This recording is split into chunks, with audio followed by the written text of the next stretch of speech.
안녕하세요. 황농내장갑협회 정상가입니다. 그동안 우리가 안압에 대한 관리 또는 안압에 대해서 우리가 상당히 많은 이야기들을 나눴는데 오늘 좀 정리하는 차원과 우리가 좀 더 효과적이고 능동적인 그런 안압 관리에 대해서 한번 다뤄보도록 하겠습니다.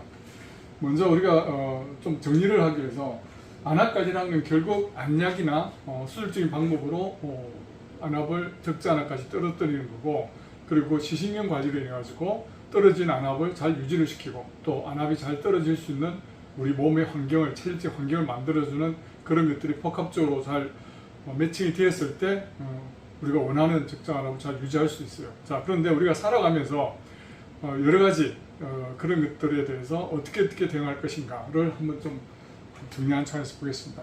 먼저 처음에 녹내장을 발견하고 대부분 발견을 대학병원에서 발견한 경우는 거의 없어요. 이건 아마 전에도 여러 번 들었지만 정리한 차원에서 이야기하는 거니까 들으시면서 정리를 하시기 바랍니다. 대부분은 동네안과에서 눈이 이상해서 결막염 때문에 다른 백내장 때문에 또는 자녀들 때문에 따라가다가 같이 검사를 받다 보니까 녹내장이네요 라고 발견하는 경우가 거의 한 70~80%가 되는 것 같아요. 그래서 그럴 경우에는 어떻게 하라고 그랬죠? 그럴 경우에는 소견서를 받아서 가까운 대학병원을 가야 돼요. 자, 그런데 왜 그러면은 개인안과가 아니고 대학병원에서 해야 되냐 하는 거는 지난번 유튜브에서 녹내장은 왜 대학병원에서 진료받아야 되는 편을 참고를 하시고, 자, 그럴 경우 처음 그 녹내장을 이제 동네안과에서 받고 진단을 받고 대학병원 갈 때는 대부분이 보면은 동네안과에서는 좀 양심적인 데는 그냥 소개서 써주고 대학병원을 가세요라고 하는데, 어차피 환자도 하나의 자기 의원의, 사실 병원이 의원이죠.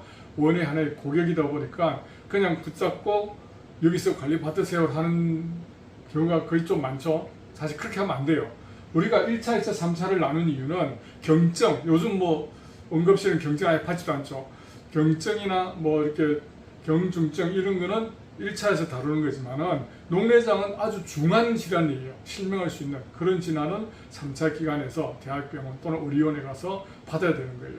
자, 그래서 보통 약을 처방 안 하면 문제는 간단한데, 문제는 약을 처방해버리면은 초기 안압을 알 수가 없어요. 왜? 모든 약들이 똑같은 사람들에게 적응하는 게 아니에요. 어떤 사람은 1이 떨어질 수도 있고, 어떤 사람은 안 떨어질 수도 있고, 어떤 사람은 5가 떨어질 수도 다 틀려요. 거기다가 동네안과는 지난번도 얘기했지만 아무래도 대학병원의 시스템이 잘 되는 대학병원에 비해서 이 금교정, 캘리브레이션 이런 안압기에 대한, 안압기도 지난번에 얘기했지만 온도와 습도 이런 것에 따라서 변형이 되기 때문에 반드시 한국표준협회에서 금교정을 받아야 돼요. 근데 그거를 사실 개인학과에서 꼬박꼬박 하기가 사실 힘든 게 현실이에요. 그럼 어떻게 된다? 안압기에는 측정기는 뒤틀려서 편차가 커질 수 있어요. 그래서 대학병원은 그런 시스템이 되기 때문에 대학병원을 가라는 거예요. 자, 그래서 안약을 처방 안 해도 이 안압을 가지고 같은 골드만인데요. 같은 골드만이라도 습도와 온도에 따라서 교정을 안 하면 바뀔 수 있기 때문에 이 안압을 가지고 초기 안압을 잡을 수는 없어요. 거기다가 안약까지 넣어버리면 도저히 알 수가 없는 거예요. 자, 그래서 요즘은, 옛날에는 안 그래도 요즘은 대학병원들도 우리한테 하도 그러니까 그러면은 자, 한 달 끊고 다시 한 달 뒤에 봅시다 라고 하는 데가 많아요. 단 MD 값이 적어도 15가 넘어가거나 말기인 경우, 그리고 동네 안과에서 공기압으로 펌프를 제트하더라도 한 25가 넘어가는 경우는 그럴 필요는 없어요. 어차피 그건 고안압이기 때문에 그건 그대로 안약을 넣고 가야 돼요. 좋지 않으니까. 자, 지금 같은 경우는 그렇지 않고 정산암 녹내장에서 안약을 넣어버리거나 공기압을 쟀을 경우, 어쨌든 동네안과에서 대학병원 갈 때는 가기 한 달 전에, 보통 우리가 약효가 떨어진 게 한 4주 정도가 걸리니까 한 달 정도 전에 끊어서 눈을 초기화시켜서 대학병원에 가서 그때부터 처음부터 해야 돼요. 근데 우리가 넣고 가면은 대학병원에서 그냥 그걸 일일이 그렇게 이제 사람들 요즘 아시죠? 병원을 톡 잡아야지 그렇게 일일이 안 해줘요. 그냥 그걸 초기화로 잡아버려요. 그걸 초기화로 잡아버리면 이 기준이, 우리가 측정을 하면 뭘 기준으로 하는 거죠? 초기 안압이 20이다. 그러면 지금 상태가 어느 상태이기 때문에 여기서 얼마를 내리자 라고 해서 관리를 하는 게 안압 관리예요. 그런데 이 초기 안압 자체가 부정확한데 이걸 기준에서 몇 프로 냈다는 거, 이거는 코미디 하는 거예요. 의미가 없는 거예요. 그래서 이거 지난번에 여러 번 말했지만 아주 중요한 거라서 정리한 차원에서 말씀드리는 거예요. 자, 그렇게 관리를 하시고, 자, 그래 어떤 초기 안압을 관리해서 병원을 이제 처음에 이제 그 안약을 끊고 가서 대학병원에서 초기 안압을 재고 안약을 처방받고 한 달 뒤에 갔어. 자, 한 달 뒤에 가야 돼요. 얼마 전에 카페에 글 올렸지만 코스업 하나 처방해서 6개월 뒤에 오라? 이거 어쩌자는 거야? 아까도 얘기했지만 안약이랑은 모든 사람이 똑같이 떨어지는 게 아니에요. 그런데 6개월 뒤에 보자는 거는 그러면 이게 코스업이 안 맞을 때는 6개월 동안 계속 진행시켜라 이 말이랑 똑같은 거예요. 그럼 묻히기만 하면 안 돼요. 자, 그래서 하고 나서는 보통 약효가 나타나는 게 한 4주, 5주 되는데 한 달 뒤에 가면 돼요. 한 달 뒤에 가서 같은 시간에 가야 되는 거예요, 항상. 가서 안압이 적정한까지 떨어졌다 또는 안 떨어졌다 둘 중 하나잖아요, 그죠? 이게 안 떨어지면은 약을 추가해야 되는 거고, 추가하는 거나 안 되면은 바꾸는지는 마세요. 왜냐하면 안약은 3개밖에 없어요. 기전은 4가지지만 티몰로를 복합적으로 쓰기 때문에 3개밖에 없는데 여기서 바꾸고 자식할 거 없어요.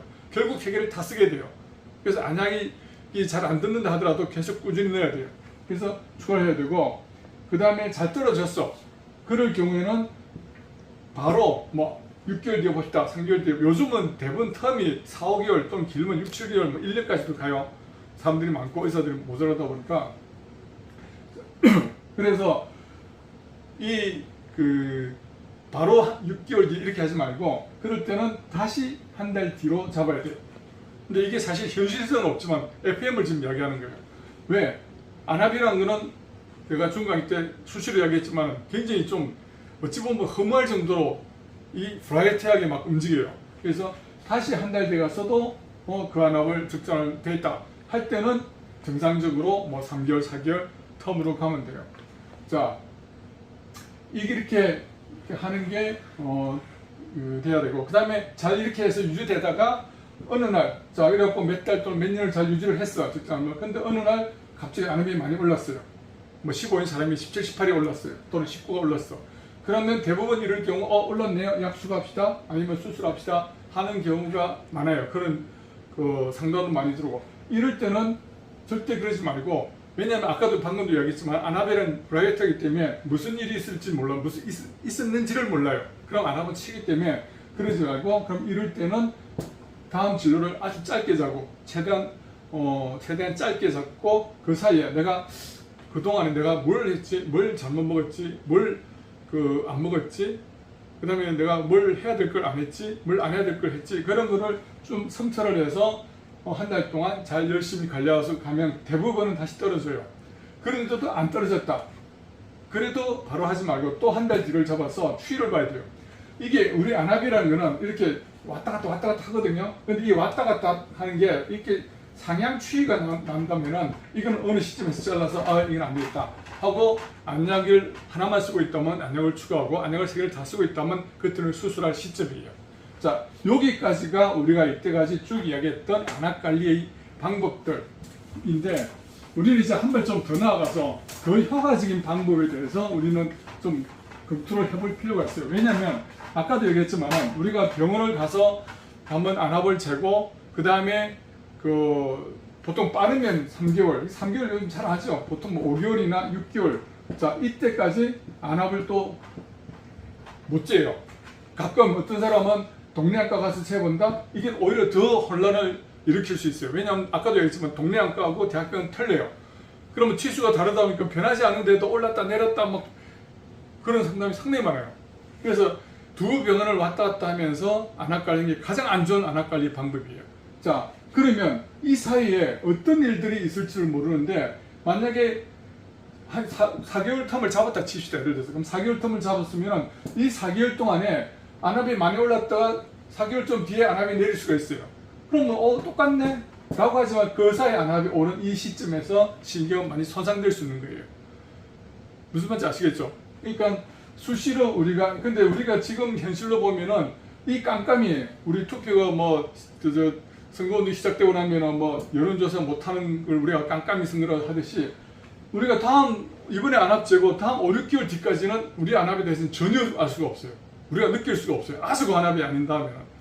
그렇기 때문에 휴대용 안압기를 여러분 다 구입을 하세요. 딴 데 돈 아끼더라도 그런데 돈 아끼지 마시고, 왜냐하면 혈압 환자들, 혈압계, 뭐 당뇨 환자들, 혈당계 다 하잖아요. 근데 녹내장 왜 안 하냐고.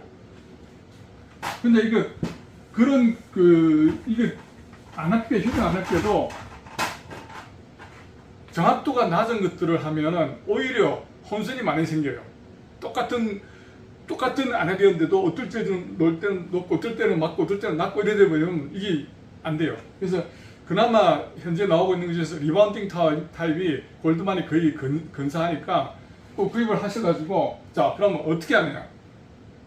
보통은 이렇게 한번 구입을 하고 몇 번 찍다가 비슷하니까 그냥 안 찍는 게 있는데 그렇게 하시면 안 돼요. 자기가 아침에 6시에 일어나가지고 12시에 잔다 칩시다. 그러면 이 사이에 변동하는 거를 자기가 패턴을 알아놔야 돼요. 그래서 뭐 3시간 주기라든 4시간을 주기라든 뭐 이렇게 잡아가지고 그때마다 이 측정을 보면 돼요. 그래서 보통 그런 질문을 하시는 분도 있어요. 보통 새벽에 높다 보니까, 자, 낮에 안압을 기준으로 15를 기준으로 했는데 그럼 새벽에는 25 막 올라가면 그때는 어떻게 하나요 하는데, 제가 그때 중 강의 때 이야기했죠. 이거는 어차피 이 패턴은 변할 수가 없어요. 낮에는 떨어지지만 밤에 올라가는 이 패턴은 변할 수는 없어요. 자, 예를 들어서 이런 거예요. 이게 밤 12시예요. 그럼 이게 서서히 올라가가지고 새벽에 가장 내려오다가 이게 아침 6시예요. 좀 내려오다가 점점 이렇게 가요. 이게 이제 저녁에 한 10시나 되고 아침 오후 6시나 칩시다. 아침 6시고 이게 되면은 보통 그래서 새벽에 높고 아침이 높고 저녁에 낮다는 거예요. 일반적으로 보통 약간 반대로 되는 사람도 있지만 대부분 그래요. 그러면은, 자, 우리가 이렇게 차이가 나는데 보통 우리가 어느 시점, 오전에 가서 안압을 재든 오후에 가서 안압을 재든 그 둘 중 하나예요. 그죠? 그럼 항상 같은 시간 가야 하는 거잖아요. 그래서 이 시점, 예를 들어서 아침 10시에 가는 사람이라 치면 이 시점에 있으면 이 시점만 생각하시면 돼요. 이거는 생각하지 마시라고. 그러면 이걸 낮추면은 어떻게 되나? 결과적으로 같이 낮아지는 거예요. 그래서 이 걱정은 하지 마시고, 자, 그런데 뭐가 문제냐면은 아까도 얘기했지만 그 브라이어티란 그 속에는 이런 레귤러하게 떨어지는 것 외에 비정상적으로 치는 경우들이 많아요. 비정상적으로. 의외로 그런 게 많아요. 아마 해보시는 분들 알겠지만 그럴 경우 많이 올라갈 때 우리 그때 시중이 손상되는 거예요. 예를 들어서 시간표 별을 뜨게 했더니 어느 시점에서 지나치게 올라가는 시점이 있더라. 그게 이제 어떨 때는 괜찮고 어떨 때는 치더라. 그거를 쭉 알아놔야 이럴 때는 칠 때는 내가 뭘 했지? 뭘 안 했지? 뭘 먹었지? 뭘 안 먹었지? 라고 성찰을 해야 돼요. 그래서 그 원인을 찾고 다시 측정해보고, 그리고 만약에 그게 자주 일어난다면은 보통 수술한 사람들은 그 마사지를 다 하잖아요. 그러면 예를 들어서 오전이 많이 높더라 또는 오후가 높더라 일단 그 시점에는 보통 3시간 텀으로 마사지를 했다 그러면 안압이 많이 올라가는 틈에서는 2시간 간격 또는 1시간 간격으로 마사지를 짧게 해가지고 이 높은 걸 낮춰줘야 돼요. 이게 관리예요. 그냥 한번 가갖고 안압박 재고 6개월 돼가서 또 안압박 재고 괜찮네, 뭐 올랐네, 내렸네, 이거는 굉장히 어찌 보면 깜깜이에요. 위험한 거예요. 그래서 그 안압계들 다 구입을 하셔가지고 업무적으로 다 하세요. 해가지고 자기의 이 패턴을 알아서 관리를 하는 거. 그래서 시신경에 무리가 가지 않는 관리가 되시기 바랍니다. 오늘 내가 좀 오래 했는데 이건 중요한 거기 때문에 그래요. 협회에서 지금 안압계 마지막으로 공동구매하고 있으니까 꼭 해서 안압 관리 많이 활용을 하시기 바랍니다. 더 자세한 것은 중 강의 때 요즘 많이 사람들 와서 공부하고 있는데 많이 공부하시고 또 올려준 유튜브 하나도 빠짐없이 다 보시고 공부해서 녹내장에 대해서 정확히 알고 대처하시기 바랍니다. 수고하셨습니다.